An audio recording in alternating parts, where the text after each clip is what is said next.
आप सभी को राधे राधे। जैसा कि आज भाद्रपद कृष्ण पक्ष की अजय एकादशी का व्रत है, सो आइए जानते हैं इस एकादशी व्रत की कथा। युधिष्ठिर ने कहा, हे जनार्दन, आगे अब आप मुझसे भाद्र मास की कृष्ण पक्ष की एकादशी का नाम और महात्म्य का वर्णन करिए। श्री कृष्णचंद्र ने कहा, हे राजन, इस एकादशी का नाम अजय है और यह एकादशी सब पापों को नष्ट करने वाली है और अत्यंत ही फल को देने वाली है। इसका व्रत करके जो भगवान की पूजा करते हैं और इसके महात्म्य को पढ़ते तथा सुनते हैं, उनके सब प्रकार के पाप नष्ट हो जाते हैं। अब इस व्रत का फल किसको किस प्रकार प्राप्त हुआ वह सुनो।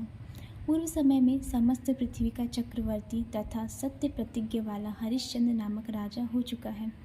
उसके किसी कर्म के कारण उसका समस्त राज यहाँ तक नष्ट हो गया कि उसको अपने पुत्र तथा स्त्री को बेचने के लिए बाध्य होना पड़ा। इस प्रकार का धर्मशील राजा होने पर भी उसको चांडाल का सेवक होकर मृतकों का कफन कर स्वरूप में लेना पड़ा, परंतु उसने अपने इस प्रकार की संकटाकालीन अवस्था में भी धर्म और सत्य को नहीं त्यागा। इस प्रकार चंडाल का सेवक होकर उनका दीर्घकाल व्यतीत हो गया। तब वह एक दिन अत्यंत ही दुखित होकर विचार करने लगे कि मेरा इस घोर पाप से किस प्रकार उद्धार होगा। इस प्रकार चिंताग्रसित था कि उसी समय गौतम ऋषि उस स्थान पर आ गए। गौतम ऋषि को देखकर राजा ने अपने सब कष्टों का वृतांत उनको सुनाया। गौतम ऋषि राजा के इन कष्टपूर्ण बातों को सुनकर दुखित हुए और राजा को अजय एकादशी के व्रत के अनुष्ठान का उपदेश दिया।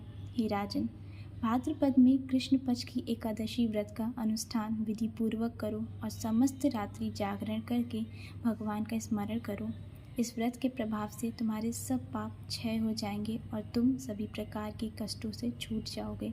इस प्रकार राजा को उपदेश देकर मुनि जी वहाँ से चले गए। मुनि जी के कथानुसार राजा हरिश्चंद्र ने इस उत्तम व्रत का अनुष्ठान किया और सारी रात जागरण करते हुए भगवान का भजन करते रहे।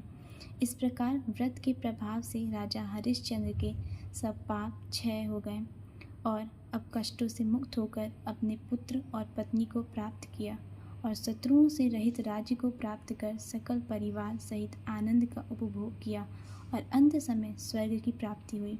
इस व्रत के करने वालों के सब पाप नष्ट हो जाते हैं और स्वर्ग की प्राप्ति होती है। जो इसका महात्म्य पढ़ता और सुनता है वह अश्वमेध यज्ञ का फल प्राप्त करता है। सभी लोग प्रेम से बोलिएगा, राधे राधे।